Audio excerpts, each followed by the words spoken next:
Qala fil furu' wal ijarah kal bai'. Disebutkan dalam kitab Al-Furu' termasuk jual beli sewa menyewa. Nah, kalau sewa menyewa juga, ya sewa menyewa apa misalnya kontrakannya tapi transaksinya di masjid, ini sama. Bahkan pengiklanan juga, iklan ya, mengiklankan barangnya gitu. Nah, ini juga pengurus masjid harus hati-hati. Kadang-kadang ada yang meminta tempat ya, mengadakan sebuah pertemuan, tapi dia menawarkan barang-barangnya gitu, produk-produknya gitu. Ini nggak boleh. Ini masuk bagian daripada jual beli. Dan juga misalnya sampai mengumumkan apa ya, kelembagaannya gitu. Kalau memang di masjid, ya pengurus juga harus tanggap. Termasuk juga harus yang hati-hati pengumuman sekolah gitu, karena di situ ada semacam apa, transaksi juga ya, uang pakal sekian gitu, kemudian masuknya sekian gitu. Ini juga asalnya ditinggalkan, jangan di masjid. Ini kadang banyak ya, pamflet-pamflet sekolah dan yang lain itu di masjid gitu, asalnya ditinggalkan. Khawatir ini masuk bagian daripada transaksi ya. Wallahu a'lam. Disebutkan dalam kitab Al-Iqna, wa yuhramu fil masjid al-bai' wal-shira' wal-ijarah.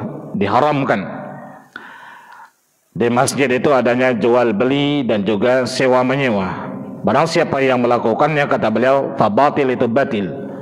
Dan disunahkan untuk mengucapkan bagi orang yang mengadakan transaksi ini tadi, la arbahallahu tijaratak.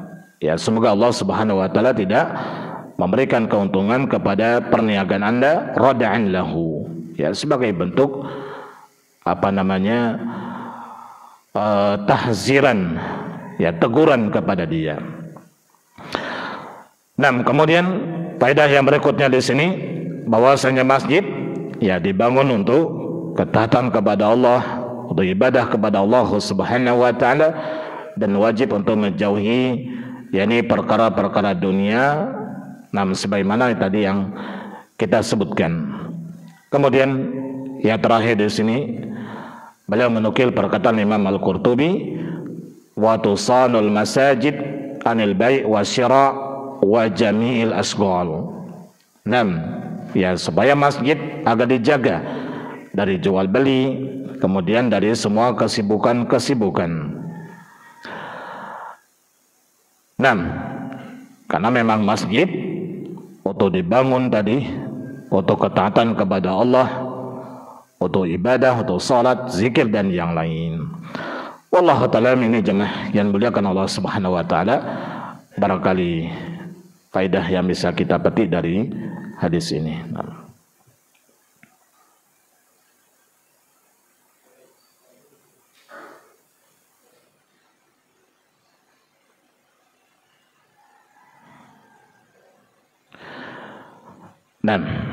Ya, selain larangan mengumumkan barang yang hilang, apakah boleh kita mengumumkan berita duka, kegiatan posyandu anak-anak, ya lansia, dan pengumuman semisalnya sebagaimana yang dilakukan ya di masjid-masjid dekat rumah kita.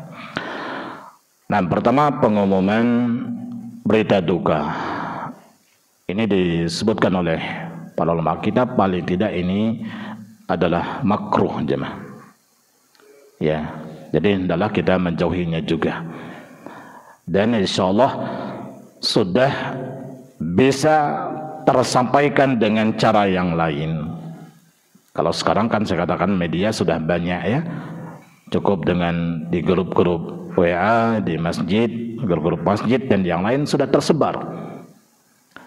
Jadi pengumuman di masjid ini termasuk yang dilarang, tapi pelarangannya makruh. Wallahu a'lam, itu yang pertama. Kemudian kegiatan-kegiatan yang lain ya pengumuman posyandu dan yang lain ini juga habis sama jemaah. Karena insya Allah bisa dengan jalan-jalan yang lain ya, bisa dengan metode yang lain tadi. Karena memang masjid ya bukan untuk seperti ini. Wallahu alam. Asalnya ditinggalkan. Asalnya ditinggalkan. Kemudian ini spanduk penerimaan santri baru. Nah ini yang saya sampaikan tadi ya. Ini juga harus ditinggalkan juga. Karena tetap di situ ada unsur apa? Nah unsur keuntungan-keuntungan juga kan. Dan mesti itu 100% kadang-kadang untuk dakwah. Nah tapi ada juga transaksinya. Maka lebih baik ditinggalkan. Wallahu alam. Apalagi kalau kadang-kadang di dalam gitu. Kalau di luar mungkin, di luar tembok sana mungkin lah. Tapi ini kadang-kadang di dalam. Pamflet-pamfletnya itu di di teras gitu. Nah ini asalnya ditinggalkan. Wallahu ta'ala, barangkali ini yang bisa kita sampaikan, mudah-mudahan bermanfaat. Wassallallahu ala Muhammad wa ala alihi wa sahbihi wasallam. Dan kita tutup dengan doa kafaratul majlis. Subhanakallahumma wa bihamdika asyhadu an la ilaha illa anta astaghfiruka wa atubu ilaik. Assalamualaikum warahmatullahi wabarakatuh.